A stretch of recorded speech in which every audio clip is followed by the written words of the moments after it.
Bonjour à toutes et à tous. Dans cette petite vidéo, je vais apporter une précision au sujet des sondes pitot et du réchauffage qui leur permet de ne pas givrer, ou en tout cas de remédier aux intempéries qui pourraient avoir lieu en haute altitude ou basse altitude selon la saison, et seraient susceptibles de les mettre en défaut. Alors qu'il existe des débats et accusations interminables contre Airbus, au sujet du remplacement potentiellement nécessaire, voire indispensable, de modèles jugés obsolètes ou dysfonctionnants des sondes Thales qui étaient en place sur l'A330 de l'accident F447, lesquelles sondes devaient soi-disant être remplacées par des sondes Goodrich, lesquelles sondes Goodrich se sont avérées elles-mêmes défaillantes au début où elles étaient installées sur les A320 et ont été remplacées par des sondes Thales. Vous pourrez lire tout ceci, page 152 du rapport final du BEA de juillet 2012, librement disponible en ligne. Que dire des débuts de l'aviation, où non seulement le fonctionnement des sondes pitot était déjà le même, mais qu'en plus il existait déjà aussi un dispositif de réchauffage en vol de ces sondes sur au moins 2 avions.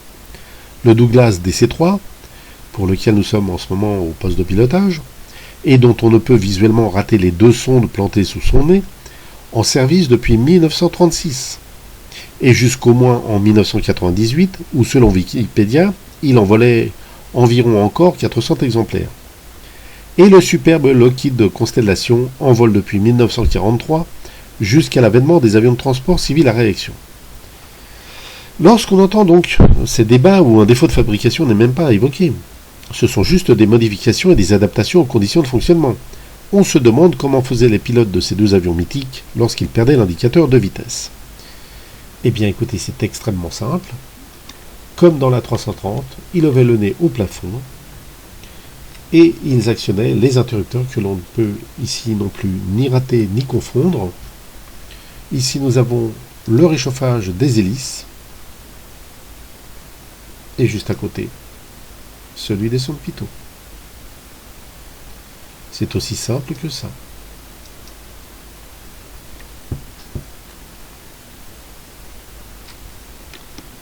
Nous allons faire un petit tour dehors. Voilà, donc on ne peut vraiment pas les rater, hein, les 2 sondes plantées sous son nez de ce superbe avion.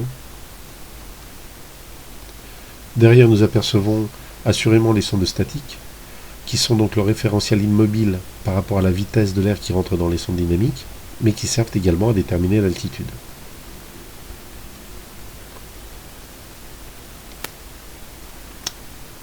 Voilà pour cet avion-là. On va passer rapidement à l'extrait vidéo du documentaire consacré aux constellations. Alors là, ça va aller très vite, hein. C'est une checklist des commandes avant le décollage, probablement. Nous avons donc ici le pilote qui s'assure de la mise à zéro du compensateur. Il va ensuite actionner probablement le calage des volets. Voilà. Ensuite, il vérifie la mise à zéro de la gouverne de direction pour passer ensuite sur la position des ailerons pour s'assurer qu'elle est également à zéro. Et ici, mesdames et messieurs, il va s'assurer de la bonne mise sous tension du dispositif de réchauffage des sondes pitot. Anti-icer, on ne peut pas le traduire autrement. La pitot de droite, right, air comme right, la pitot de gauche, et le système d'alimentation générale ici, qu'il va tester grâce à des boutons de test, hein, c'est très ancien, mais j'ai connu ça dans mon Saviem pour le voyant de frein. Test de commande de vol, et voilà, la vidéo s'arrête ici. Donc là, sur cet avion-là, nous sommes en 1943, avec le dispositif de réchauffage des sondes que je viens de vous montrer. Comme quoi, ça ne date pas d'hier, et pour rappel, le dégivrage des sondes pitot n'a pas été activé dans l'accident du vol F447, alors qu'il a été déclenché pour les ailes et les moteurs. On peut le lire, page 24 du rapport précité.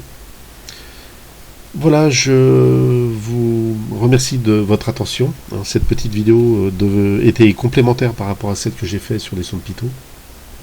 Il me semblait nécessaire de certifier que le dispositif ne date pas d'hier, que ça n'était une surprise pour personne, ce principe de réchauffage des sondes qui permet de pallier à leur givrage lorsqu'elles rencontrent des conditions atmosphériques susceptibles de les mettre en défaut. Merci de votre attention et bonne continuation.